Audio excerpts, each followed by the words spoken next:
Hello student, स्वागत है आपका लर्न केमिस्ट्री में और मैं हूं आपकी एजुकेटर अनुपम सिंह। आज हम स्टार्ट करने जा रहे हैं नेम रिएक्शन की सीरीज और उस सीरीज में हमारी पहली रिएक्शन बेटा वुड्स रिएक्शन है। तो वुड्स रिएक्शन क्या होती है? जैसे कि आपको पता है कि वुड्स रिएक्शन में हम हायर एल्केन्स बनाते हैं। तो हमारा रिएक्टेंट कौन होता है? यहाँ पे होता है एल्काइल हैलाइड।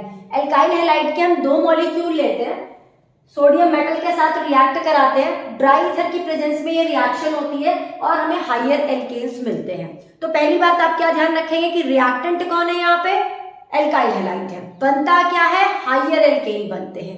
कैसे हायर एल्केन बनते हैं? सिमेट्रिकल हायर एल्केन बनते हैं, ठीक है।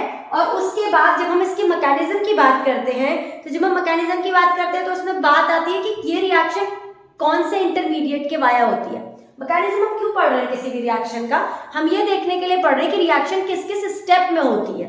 तो अगर मैं वुड्स रिएक्शन की बात करूं तो वुड्स रिएक्शन में जो ये रिएक्शन मैकेनिज्म है, जो रिएक्शन है, वो दो इंटरमीडिएट के वाया हो सकती है।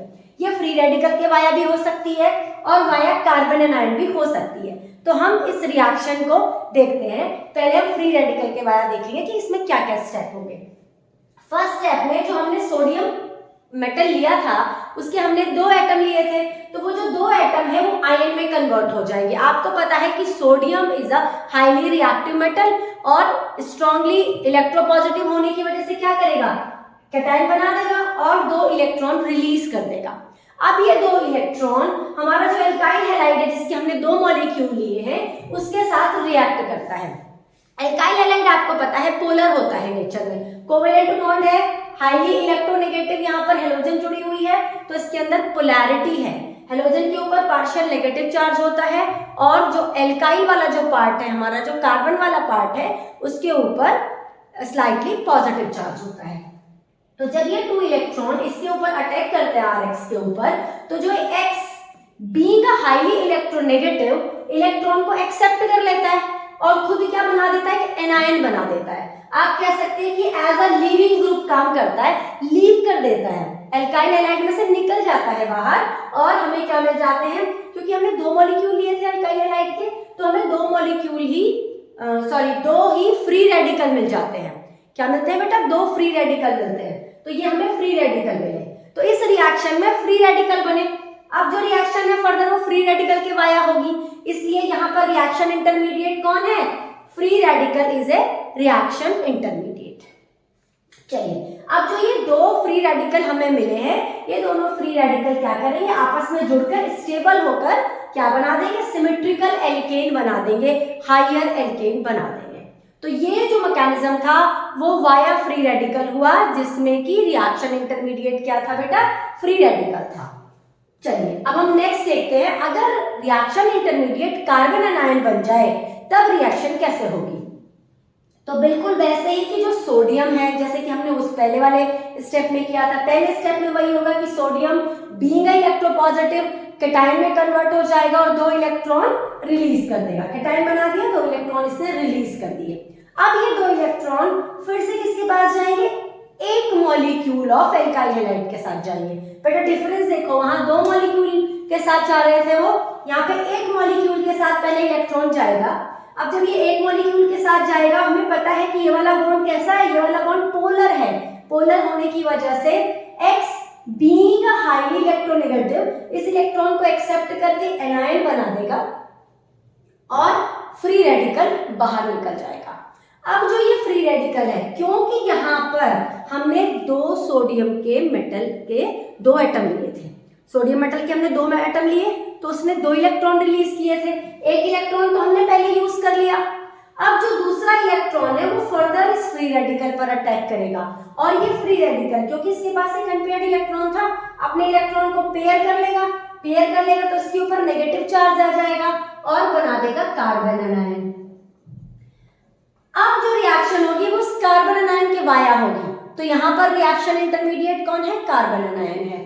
थर्ड स्टेप में क्या होगा? जो कार्बन एनायन है वो एल्काइल हैलाइड के दूसरे मॉलिक्यूल के साथ रिएक्ट करेगा। हमने कहा एल्काइल हैलाइड के दो मॉलिक्यूल पार्टिसिपेट करते हैं। पहले मॉलिक्यूल ने कार्बन एनायन बनाया, वो कार्बन एनायन अब दूसरे मॉलिक्यूल के साथ रिएक्ट करेगा। रिएक्शन वही SN2 होगी, बिल्कुल वैसे ही होगी। पोलैरिटी है बॉन्ड के अंदर, नेगेटिव वाला जो पार्ट है वो पार्शियल पॉजिटिव रखने वाले R के साथ अटैच होकर हायर एल्केन बना देगा। तो यहाँ पर सिमेट्रिकल एल्केन बनते हैं, हायर एल्केन बनते हैं। रिएक्शन वाया फ्री रेडिकल भी हो सकती है और वाया कार्बन एनायन भी हो सकती है। अगर आपके पास क्वेश्चन में दोनों ऑप्शन है कि यहाँ पर जो रिएक्शन इंटरमीडिएट है वुड्स रिएक्शन में वो कार्बन एनायन भी है एज वेल एज कौन है फ्री रेडिकल भी है, तो आप उसी ऑप्शन को टिक करेंगे। अब हम बात करते हैं रेट ऑफ रिएक्शन की, कि जो ये एल्काइल हैलाइड है वो उसमें जो हेलोजन है वो आयोडीन भी हो सकता है, ब्रोमीन भी हो सकता है, Cl भी हो सकता है, फ्लोरीन भी हो सकता है। तो किसमें रेट ऑफ रिएक्शन ज्यादा होगा? बेटा जो Ri है उसमें रेट ऑफ रिएक्शन ज्यादा होगा। रीजन यहाँ पर क्या है? असर्शन रीजन में अगर क्वेश्चन आता है तो रीजन क्या है इसका actual? Because I negative is better, is good कहेंगे यहाँ पे, is a good leaving group. तो बहुत अच्छा लिविंग ग्रुप होता है I नेगेटिव, और आपको पता है इसकी बॉन्ड लेंथ भी ज्यादा है Ri की, इजीली टूट जाएगा। अच्छा लिविंग ग्रुप होने की वजह से I नेगेटिव निकल जाएगा, और I नेगेटिव के निकलने से देखो हर जगह हमें लिविंग ग्रुप तो बाहर निकलना ही है। I जो X नेगेटिव है, जो हाइड्रोजन एटम है, उसे तो बाहर निकलना ही है एज अ एनायन, ठीक है। तो जो जितना आसानी से निकलेगा वहां पर रेट ऑफ रिएक्शन क्या होगी?